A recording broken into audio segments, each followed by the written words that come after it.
Bok ekipa, nadam se da ste mi svi dobro. Proteklog vikenda sam imao vatreno krštenje u Dinamu. Kao najmlađi sudionici memorijalnog turnira u Dubravi osvojili smo Oluju 95. Moram priznati da su ljetni praznici učinili 2015. godište jačima i većima nego ikad prije. Ali nismo se dali. Prije nego se posvetimo turniru, želio bih istaknuti neka nova pravila za moje 2016. godište od ove sezone. Prvi puta ikada prelazimo igrati na veći teren nego do sad i to u sustavu 8+1. Taj sustav ćemo igrati cijelo ligaško prvenstvo 25-26.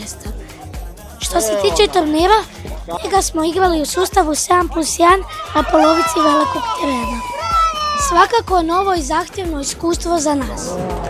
U grupnoj fazi smo redom dobivali NK Zagreb 2-1, Hrvatski Dragovoljac 1-0, NK Dugu Resu 7-0, NK Zagavec Krapinu 5-0 i Karlovac 3-0. U četvrtfinalu smo se ponovno susreli s Hrvatskim Dragovoljcem i pobijedili ih na penale 3-2. U polufinalu smo pobijedili NK Kustošiju 2-0. Slijedilo je finale sa Sesvetama koje smo pobijedili 2-1. Moram posebno pohvaliti Hrvatski Dragovoljac s kojim smo se najveći mučili i to 2 puta. I tako smo mi Dinamo 2016. odigrali u 2 dana 8 ultra teških tekmi i na kraju podigli zlatni pehar.